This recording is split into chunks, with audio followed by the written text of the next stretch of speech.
Hello friends, welcome back to our channel socio friendly. നമ്മൾ ഇന്ന് discuss ചെയ്യുന്നത് Herbert സ്പെൻസറുടെ individualism, functionalism എന്നീ കൺസെപ്റ്റാണ്. Herbert Spencer ഒരു ഫങ്ഷണലിസ്റ്റും ഇൻഡിവിജ്വലിസ്റ്റുമായിരുന്നു. നമ്മുടെ സ്ട്രക്ചറൽ ഫങ്ഷണലിസം ആ ഒരു കൺസെപ്റ്റിൻ്റെ ആവിർഭാവത്തിന് മുമ്പ് തന്നെ സ്പെൻസർ അദ്ദേഹത്തിൻ്റെ ബുക്കായ ദി പ്രിൻസിപ്പിൾ ഓഫ് സോഷ്യോളജി എന്ന പുസ്തകത്തിൽ ഫങ്ഷണലിസത്തിനെ പറ്റി ആ ഒരു ആശയം മുന്നോട്ട് വെച്ചിട്ടുണ്ട്. സമൂഹത്തിൻ്റെ പ്രവർത്തനത്തിൽ മാറ്റമില്ലാതെ ഘടനയിൽ മാറ്റം സംഭവിക്കില്ലെന്ന് അദ്ദേഹം മുന്നോട്ട് വെച്ചു. സാമൂഹിക യൂണിറ്റുകളുടെ വലിപ്പം വർദ്ധിക്കുന്നത് സാമൂഹിക പ്രവർത്തനങ്ങളിലുണ്ടാകുന്ന മാറ്റങ്ങളിലൂടെയാണെന്ന് അദ്ദേഹം ഊന്നിപ്പറഞ്ഞു. സ്പെൻസർ ഒരു ഫങ്ഷണലിസ്റ്റ് മാത്രമല്ല, നമ്മൾ ഓൾറെഡി പറഞ്ഞു, ഒരു വ്യക്തിവാദി കൂടിയായിരുന്നു, ഒരു ഇൻഡിവിജ്വലിസ്റ്റ് കൂടിയായിരുന്നു. ഒരു സമൂഹത്തിൻ്റെ ഘടകങ്ങളുടെ സ്വഭാവ സവിശേഷതകൾ ആ സമൂഹത്തിൻ്റെ സവിശേഷതകൾ നിർണ്ണയിക്കുന്നുവെന്നും അടിസ്ഥാന സ്വഭാവം വ്യക്തിയാണെന്നും സ്പെൻസർ മുന്നോട്ട് വെച്ചു. സ്പെൻസർ സമൂഹത്തെ ഒരു വാഹനമായി കണക്കാക്കി, അതായത് വ്യക്തികളുടെ ഉദ്ദേശങ്ങൾ മെച്ചപ്പെടുത്തുന്നതിനുള്ള ഒരു വാഹനം. ഇത് അദ്ദേഹത്തിൻ്റെ കൃതിയായ ദ സ്റ്റഡി ഓഫ് സോഷ്യോളജിയിൽ ചർച്ച ചെയ്യുന്നുണ്ട്. വ്യക്തിയെ നിയന്ത്രിക്കുന്ന സമൂഹമാണ് മികച്ച സമൂഹമെന്നും വ്യക്തികാര്യങ്ങളിൽ ഭരണകൂടം ഇടപെടരുതെന്നും സ്പെൻസർ വാദിച്ചു. അടുത്ത ടോപ്പിക് സോഷ്യൽ ഇൻസ്റ്റിറ്റ്യൂഷൻസ്. സ്പെൻസറുടെ പ്രശസ്തമായ കൃതിയായ ദി പ്രിൻസിപ്പിൾ ഓഫ് സോഷ്യോളജിയിൽ സാമൂഹിക സ്ഥാപനങ്ങളുടെ വിശകലനം മാത്രമാണ് കൈകാര്യം ചെയ്യുന്നത്. എന്നാൽ സാമൂഹിക സ്ഥാപനങ്ങളെ വ്യക്തമായി നിർവചിച്ചിട്ടില്ല. സ്പെൻസറിൻ്റെ വിവരണത്തിൽ നിന്ന് സാമൂഹിക പ്രതിഭാസങ്ങളുടെ ചില സ്വഭാവ സവിശേഷതകൾ നമുക്ക് കാണാവുന്നതാണ്. അതിൽ ചിലതാണ്: അതിജീവന ആവശ്യങ്ങൾക്കുള്ള കൂട്ടായ പരിഹാരമായി സ്ഥാപനങ്ങൾ പ്രവർത്തിക്കുന്നു. വ്യക്തിഗത ആവശ്യങ്ങൾക്കോ വ്യക്തിഗത പ്രവർത്തനങ്ങൾക്കോ ഏജൻസിക്ക് വേണ്ടിയിട്ടുള്ളതല്ല സോഷ്യൽ ഇൻസ്റ്റിറ്റ്യൂഷൻസ്. സമൂഹത്തിൻ്റെ മൊത്തം ആവശ്യങ്ങൾക്ക് വേണ്ടിയിട്ടാണ് അവ പ്രവർത്തിക്കുന്നത്. സാമൂഹ്യ സസ്ഥാപനങ്ങൾക്ക് ഉദാഹരണമാണ് മതം, കുടുംബം, മാരേജ്, ബന്ധുത്വം എന്നിവയൊക്കെ.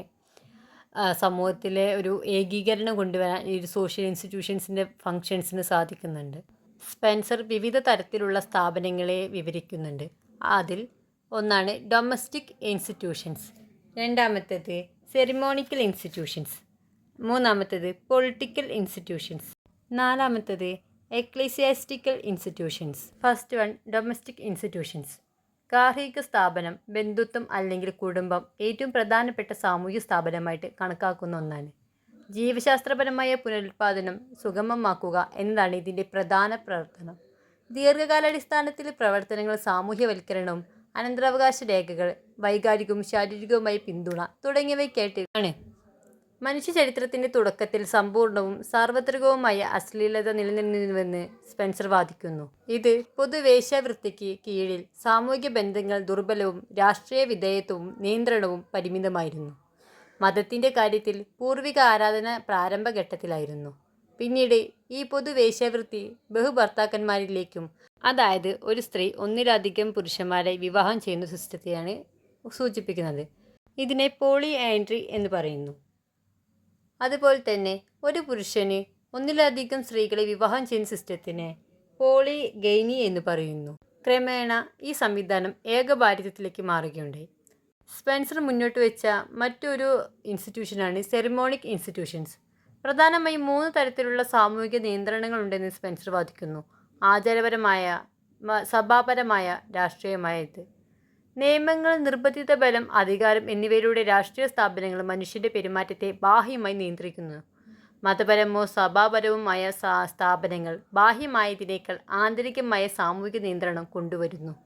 മതം ശരിയും തെറ്റുമായ പെരുമാറ്റങ്ങളെക്കുറിച്ചുള്ള ഒരു കൂട്ടം ആശയങ്ങളാണ് നൽകുന്നത്. സ്പെൻസറിൻ്റെ അഭിപ്രായത്തിൽ ഒരു തരം സാമൂഹിക നിയന്ത്രണമാണ് ആചാരപരമായ സ്ഥാപനങ്ങൾ എന്നത്.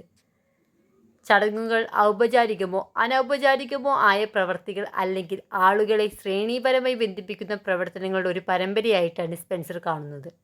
ചടങ്ങുകൾ മര്യാദയുടെ ഒരു പ്രവൃത്തി പോലെ ലളിതമായിരിക്കും, അല്ലെങ്കിൽ നിർദ്ദേശിക്കപ്പെട്ട ആചാരങ്ങളിൽ എന്ന പോലെ വളരെ വിപുലമായിരിക്കാം. ശീർഷകങ്ങളും ബഹുമാന ചിഹ്നങ്ങളും വസ്ത്രധാരണ രൂപങ്ങളും അധികാരത്തിൻ്റെയും നിയന്ത്രണത്തിൻ്റെയും ശ്രേണീപരമായ വ്യവസ്ഥയെ പുനർനിർമ്മിക്കുന്നതായി സ്പെൻസർ പറയുന്നു. അതായത് നമ്മുടെ സമൂഹത്തിൽ ഒരുപാട് കാസ്റ്റ് റിലീജിയനെ ബേസ് ചെയ്തിട്ട് ആചാരാനുഷ്ഠാനങ്ങളുണ്ട്. ഇതിൻ്റെയൊക്കെ ഒരു എന്താ പറയുക, ഒരു കേന്ദ്രീകൃത രൂപത്തെയാണ് നമ്മൾ സെറിമോണിക്കൽ ഇൻസ്റ്റിറ്റ്യൂഷൻ എന്നുകൊണ്ട് അർത്ഥമാക്കുന്നത് കേട്ടോ. അടുത്തത് പൊളിറ്റിക്കൽ ഇൻസ്റ്റിറ്റ്യൂഷൻസ്. സമൂഹത്തിലെ അടിസ്ഥാന രാഷ്ട്രീയ വിഭജനം ശക്തിയും പ്രായവും അടിസ്ഥാനമാക്കിയുള്ളതാണ്. ഒരു വശത്ത് ചെറുപ്പക്കാരും ദുർബലരും, മറുവശത്ത് മുതിർന്നവരും ശക്തരും. സ്പെൻസറിൻ്റെ പ്രാകൃതമായ രാഷ്ട്രീയ ഘടനയിൽ യുവാക്കളും ദുർബലരും ശക്തരും അല്ലെങ്കിൽ അനുഭവ പരിചയമുള്ളവരും കൂടാതെ ശക്തിയുടെയും അനുഭവത്തിൻ്റെയും മികച്ച സന്തുലിതാവസ്ഥ സംയോജിപ്പിക്കുന്ന ചില വരേണ്യവർഗ്ഗങ്ങളും ഉണ്ട്. അടുത്തത് എക്ലേസിയാസ്റ്റിക്കൽ ഇൻസ്റ്റിറ്റ്യൂഷൻസ്.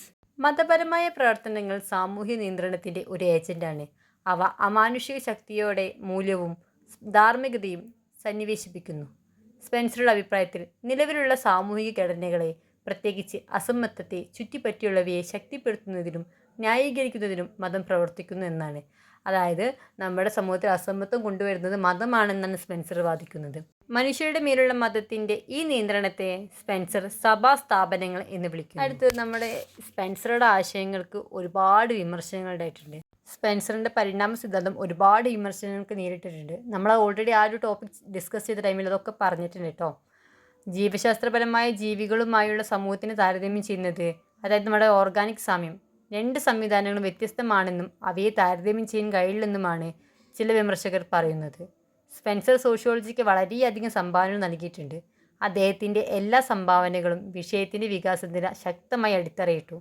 അതിനാൽ സോഷ്യോളജിയുടെ രണ്ടാമത്തെ സ്ഥാപക പിതാവായിട്ട് സ്പെൻസർ കണക്കാക്കപ്പെടുന്നു. നമ്മൾ ഡിസ്കസ് ചെയ്തത് ഹെർബർട്ട് സ്പെൻസറുടെ തിയററ്റിക്കൽ പെർസ്പെക്റ്റീവ്സ് ആണ്. അതിലാദ്യത്താണ് ഓർഗാനിക് അനോളജി. ഞാൻ ഒന്നുകൂടെ ഷോർട്ടായിട്ട് പറഞ്ഞുതരാം. ഓർഗാനിക് അനോളജി എന്ന് പറഞ്ഞാൽ സ്പെൻസർ സമൂഹത്തെ ഒരു ജീവനുള്ള വസ്തുവുമായിട്ട് താരതമ്യം ചെയ്യാൻ ശ്രമിച്ചു. അതായത് സമൂഹവും ഒരു ജീവനുള്ള വസ്തുവും അവർക്കിടയിൽ സാമ്യതകളുണ്ടെന്നാണ് സ്പെൻസർ മുന്നോട്ട് വെച്ചത്. അടുത്തത് ഡിഫറൻറ്റേഷൻ, സ്പെഷ്യലൈസേഷൻ, ഇൻ്റഗ്രേഷൻ. സ്പെൻസറുടെ അഭിപ്രായത്തിൽ സമൂഹങ്ങൾ വളരും തോറും അവയുടെ ഭാഗങ്ങൾ വ്യത്യസ്തവും പരസ്പരം ആശ്രയിച്ചുമാണ് നിൽക്കുന്നത്.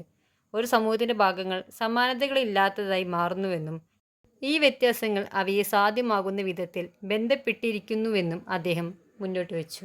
അടുത്തത് സോഷ്യൽ എവല്യൂഷൻ. അദ്ദേഹത്തിൻ്റെ അഭിപ്രായത്തിൽ സോഷ്യൽ പ്രോസസ്സ് അദ്വിതീയമാണ്. അതിനാൽ ഒരു ശാസ്ത്രം എന്ന നിലയിൽ സാമൂഹ്യശാസ്ത്രം പരിണാമത്തിൻ്റെ പ്രാരംഭഘട്ടങ്ങൾ വിശദീകരിച്ച് പരിണാമ നിയമങ്ങൾ പ്രയോഗിച്ച് സമൂഹത്തിൻ്റെ ഇന്നത്തെ അവസ്ഥയിലേക്ക് വന്നെന്ന് അദ്ദേഹം വിശദീകരിക്കുന്നു. ഇതാണ് സോഷ്യൽ എവല്യൂഷൻ കൊണ്ട് അദ്ദേഹം അർത്ഥമാക്കുന്നത്. അടുത്തത് ടൈപ്പ് ഓഫ് സൊസൈറ്റി.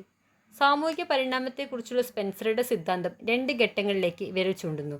ഒന്ന്, ലളിതമായ സമൂഹത്തിൽ നിന്ന് സംയുക്ത സമൂഹത്തിലേക്കുള്ള മാറ്റം. രണ്ടാമത്തത് മിലിറ്റൻ്റ് ആൻഡ് ഇൻഡസ്ട്രിയൽ സൊസൈറ്റി.